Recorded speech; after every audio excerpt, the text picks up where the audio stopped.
Okay, so yeah, so Koyesha is in Budapest, so we'll just take some leadership tips from her today. So Koyesha, how was your traveling experience so far? Hi, Vishal. Yes, Budapest has been amazing. While this is not the first time that I am solo traveling, but it's definitely the time that I'm thoroughly enjoying it the most. It just comes with a lot of independence and decision making and confidence, all essential skills of youth leadership being put to good test here, I would say. But it's definitely a lovely city, great weather. It's peak summer in Europe, so definitely a good time to be visiting here.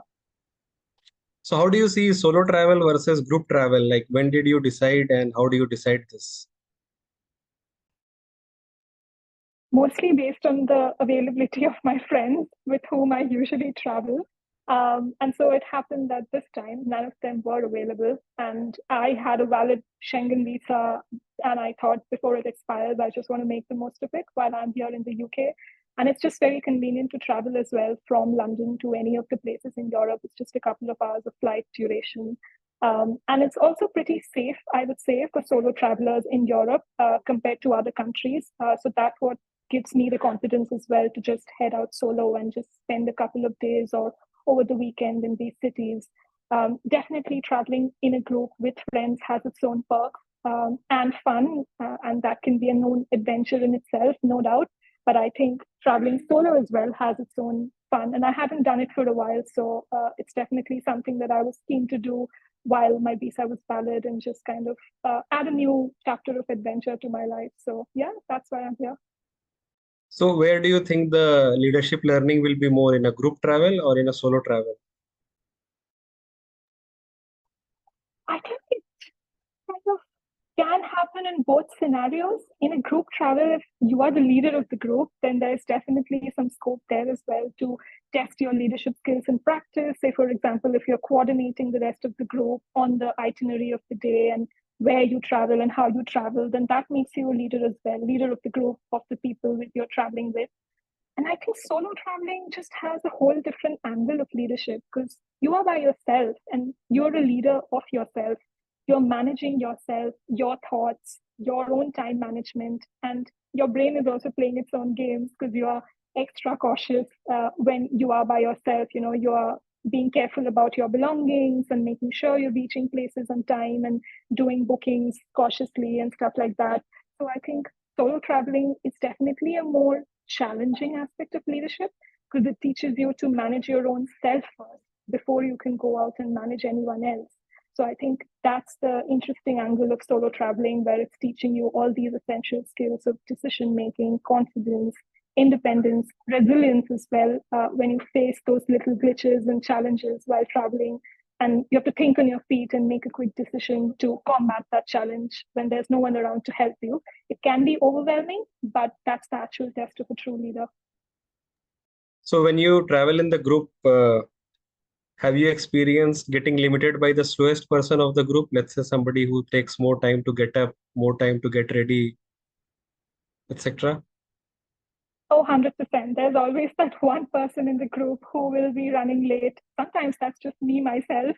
But I think that's what the journey of youth leadership is about. It kind of teaches you, helps you recognize your weaknesses or others' weaknesses and kind of how you can support them as the leader and kind of, helping them out with the necessary patience sometimes or just kind of prodding them or nudging them when they need to so that the rest of the group is not running late.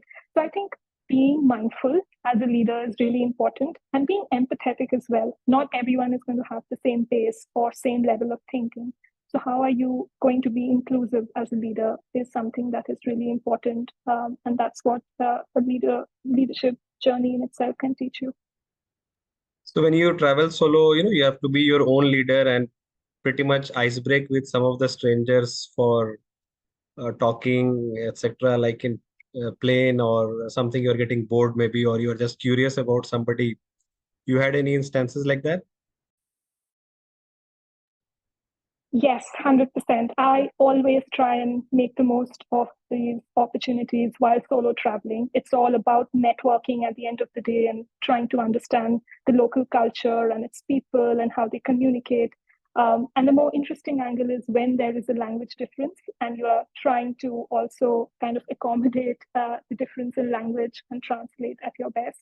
So during my recent trip in Budapest, while I'm here, I recently made friends with the tour guide. So I booked like a walking tour and it was a guided trip. And the tour guide was really amazing, just a localized, local Hungarian person. And then we just happened to talk about spirituality and how that connects us with my roots in India and kind of their belief in spirituality, Hinduism, Buddhism, meditation, mindfulness practices. So again, just real nuances of leadership skills coming out there as well, where he was the leader of the group. But talking to him, interacting with him, made me realize what are the kind of nuances of leadership that connects us both as young leaders. And that was fascinating, and just kind of understanding more about the local culture and how they were brought up and their food preferences and kind of seeing the city through their eyes, I think is also a fantastic experience of solo traveling while interacting with local people here, and breaking that ice and making local friends is really the key part of exploring other countries. So you already made a list of things you wanted to see, or you left some things like as a surprise? A mix of both, actually. I like to be prepared. I like to be organized. So I definitely had a few things on my mind, the must visit things like the thermal spa and then the basilica and things like that. But then I also had a more or less fluid approach as well to the itinerary. I didn't want to make it too packed or busy that it becomes too onerous on me, especially as I'm traveling by myself. So I left a lot of the part of the day free in terms of the agenda. So then I could just figure out what to do on the day. If I liked something while walking on the way, I would just go there and explore and spend more time there. So I think a balance of both has been a really good way to approach this trip and making it a combination of fun as well as relaxing. So how do you compare London versus Budapest in few points? Oh, that's a good one. I think London is definitely more expansive as a city. Lots more tourists and more, I would say, diverse and intercultural as well. Budapest, on the other side, is more obviously geographically as well limited, but at the same time, lots of history here, lots of influences of other cultures in terms of their imprint on history and all the different kind of communities that lived here, from the Jewish to the Germans to other areas around the small country. So I think it's fascinating the differences, both in terms of geography and history. But the one thread that definitely ties both these places is the diversity and the sort of inclusive approach of the people that reside in both places to welcome tourists and their sort of multicultural perspectives that they bring with themselves. What about the expenses, like let's say the food, London versus here, or your home versus here, home area versus here? Oh, I think Budapest is actually really cheap. So they have their own currency, the Hungarian forint. And compared to the pound or the European currency, it's definitely a lot cheaper. Again, it depends which part of the city you are in. If you're close to the city center, naturally things are a bit more expensive in terms of food and accommodation. But if you're a few miles away, it does get cheaper. Compared to Indian rupees, it is a little more expensive, but I think out of all the European places that I have visited in the last few years, this one definitely is the cheapest in Hungary, I would say. Any communication challenges you faced, or it was all okay? I think sometimes in local shops, they wouldn't be as fluent in English as you would expect. So the easiest go-to approach is Google Translate.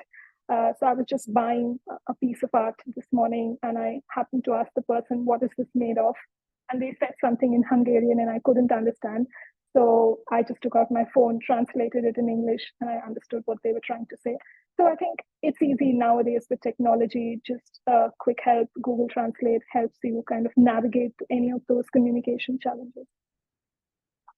So how many days are you spending there, and how did you decide the number of days and nights for Budapest? So I'm currently spending 3 nights, 4 days in Budapest.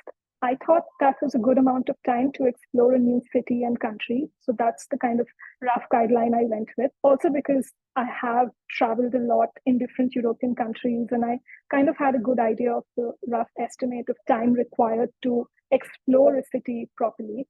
So I think 3 days is a good enough range to explore everything that you need to in a new place. So that's what I went with, comparing my previous experience and versus the time that I have now. Also because it's the summer holiday season in the UK, so it's the perfect time to kind of take a few days off, unwind from work, relax, and explore a new place. So what will be one advice for, let's say, the people who are going to visit Budapest or thinking about visiting Budapest? What will be few things that you would like to tell them so that they can be a bit more prepared? I think if you are a person who likes to be organized and prepared, then maybe make a list of the things that are your preferences in terms of your hobbies and interests. For example, are you a historical person, in the sense someone just who is interested in reading a lot or knowing about history, in which case you would want to kind of go to every museum and basilica and explore the rich history of Budapest? Or if you're a more fun loving, adventurous person, then maybe have a look at things that you can do in terms of adventure. So there's a lot of thermal spas that Budapest is famous for. So if you are a water baby and love swimming, then that's your place to go to and explore all the different thermal spa options that Budapest has. But I think my one advice would also be try a balance of flexibility as well in your itinerary, because the city can amaze you with all the different options that it's got. It's a really artistic city. There's lots of graffiti when you're walking along the city center, and you would want to stop and click pictures and take in all of it. So I think having a bit of a leeway in your itinerary would definitely help explore the city to the fullest. Okay, thank you, Koyesha, for your time. It was a good, quick overview of Budapest and the leadership learning that you shared from Budapest. So, hope our audience will learn a bit from this. Thank you. Thank you, Vishal.